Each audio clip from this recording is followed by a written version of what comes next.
Is democracy finished in Hong Kong? At the end of May 2024, a court in the territory convicted 14 activists for trying to overthrow the government. Using a controversial national security law, the verdicts are seen as marking the effective end of China's promise to allow Hong Kong to have its own political system following the end of British rule almost 30 years ago. But just what exactly did Beijing agree to? How has this been eroded? And can anything be done about it?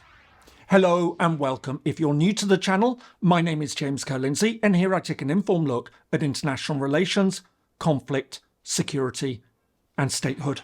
The United Kingdom's departure from Hong Kong in 1997 was a pivotal moment in international relations. In addition to effectively marking the end of the British Empire, it also heralded the rise of China as a truly global power. Aside from adding almost 20% to China's gross domestic product and spurring economic growth, it was also seen as a test of the country's commitment to respect international agreements and its openness to modernisation and reform. Underpinning all this was China's promise to respect the territory's separate political institutions. However, the commitment to what is known as one country, two systems has steadily been eroded since then. All this again came to international attention in May 2024 when a court in Hong Kong handed down the first verdicts against a large group of political activists. Following the introduction of steadily more draconian legislation that makes dissent ever more difficult, many now argue that the last vestiges of Hong Kong's democracy have been removed. The Special Administrative Region of Hong Kong is located on the southern coast of the People's Republic of China. To its south and east is the South China Sea, and to its north is the Chinese province of Guangdong.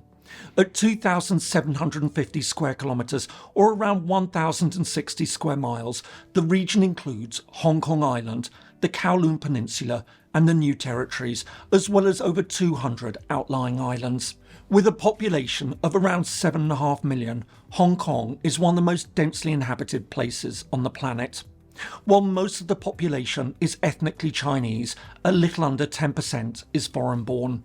This includes workers from other Asian countries and a small European population. Although Hong Kong has a long history of human settlement, our story starts in 1839 when Britain defeated China in the First Opium War. As well as demanding reparations and the opening of trade, it also forced China to permanently hand over the island of Hong Kong. A decade and a half later, the two countries fought again. This time, China was forced to cede the Kowloon Peninsula, an area north of Hong Kong Island. Finally, in 1898, the two countries signed a further agreement granting Britain a 99-year lease over the new territories. Although China deeply resented the loss of land, political instability during the first half of the 20th century, including the civil war between nationalist and communist forces, meant that it could do little to regain the territories. As a result, even though Hong Kong was occupied by Japan during the Second World War, it returned to British rule in 1945. In December 1949, the Communist Party of China defeated the nationalists, who were now forced to withdraw to Taiwan. However, while communist troops reached the border with Hong Kong, they made no attempt to seize the territory. Instead, the new government in China understood that it would need British support to gain international recognition. This decision paid off. Just weeks later, on the 6th of January 1950, Britain became the first major Western country to recognise the new People's Republic of China. In the years that followed, Britain and China reached an understanding over Hong Kong. While Beijing still saw it as its rightful territory, it accepted British rule. But as British decolonisation gathered pace, China also made it clear that it wouldn't tolerate any unilateral change to Hong Kong's status, such as greater self-rule, let alone independence. This was highlighted when the People's Republic replaced Taiwan at the United Nations in November 1971. Soon afterwards, Hong Kong was taken off the UN's list of non-self-governing territories, thus removing its right to self-determination and potentially independent statehood.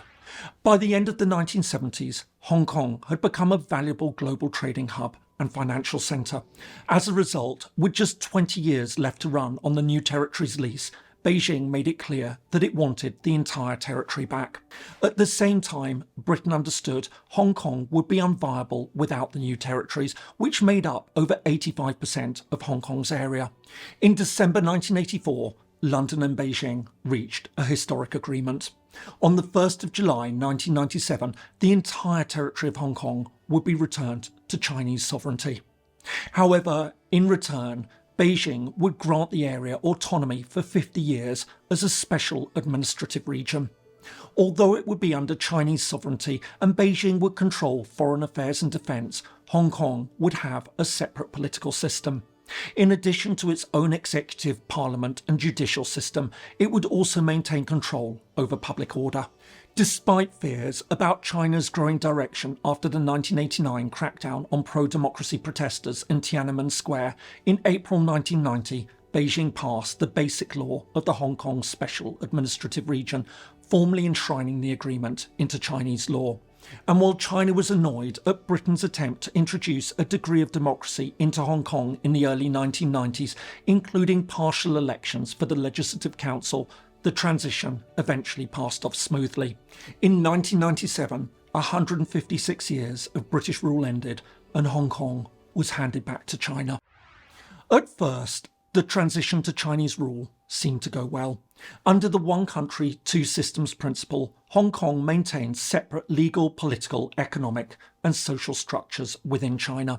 Likewise, human rights and democratic principles were largely respected as the people of Hong Kong enjoyed rights denied to other Chinese citizens, including the freedom of speech and assembly and freedom of the press. But while Hong Kong was seen as an island of democracy within China with a wide range of civil society organisations and political parties, problems soon emerged. For instance, while the Basic Law, which was essentially serving as Hong Kong's constitution, promised universal suffrage, progress towards this proved to be slow. However, the critical turning point came in 2003 when China attempted to impose an addition to the Basic Law. Known as Article 23, this prohibited subversion against the Chinese government. But while Hong Kong's executive eventually abandoned the legislation after mass protests, fears now grew about the direction that the territory was taking. This was highlighted after Legislative Council elections in 2012 saw parties close to Beijing win seats from pro-democracy forces.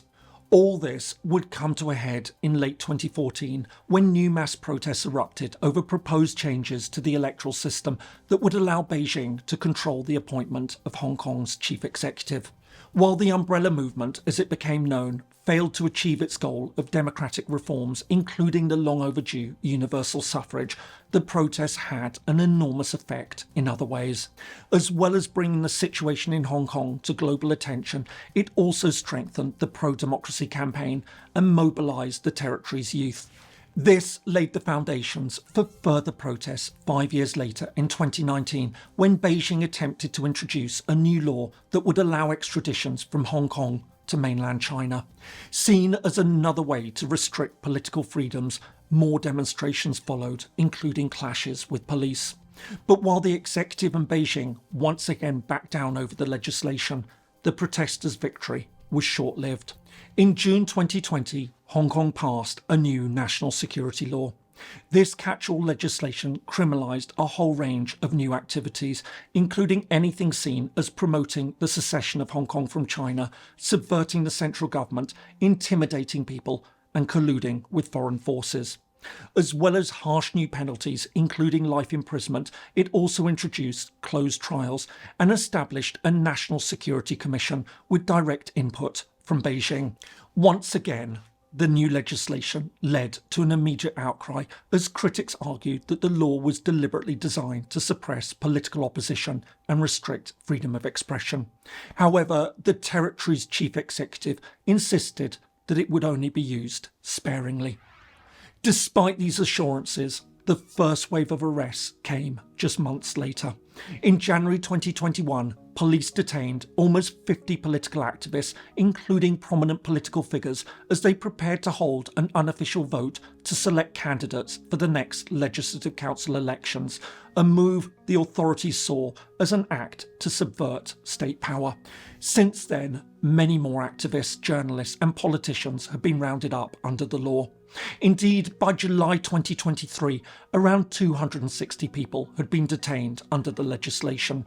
This has not only silenced dissent, but has also led to a large-scale exodus. Already, over 120,000 people from Hong Kong have moved to the United Kingdom, with predictions that the number could eventually reach 300,000. In the meantime, things have become even more restrictive. In March 2024, Hong Kong finally passed Article 23. In addition to redefining the concept of national security to match the one used in mainland China, it's imposed harsh sentences for criticising the government, significantly increased the powers of Hong Kong's executive to introduce new offences, and made interacting with foreign organisations even riskier.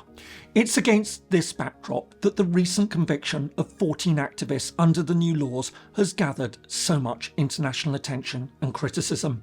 Calling on China and Hong Kong to uphold the territory's judicial independence and freedoms, the US State Department issued a statement claiming that the trials were politically motivated prosecutions for activities that should rightfully be allowed under the Basic Law. Others have echoed this. For example, the European Union has said that the verdicts mark a further deterioration of fundamental freedoms and democratic participation. Meanwhile, Britain has said that it sends the message that Hong Kongers could no longer safely and meaningfully participate in peaceful political debate.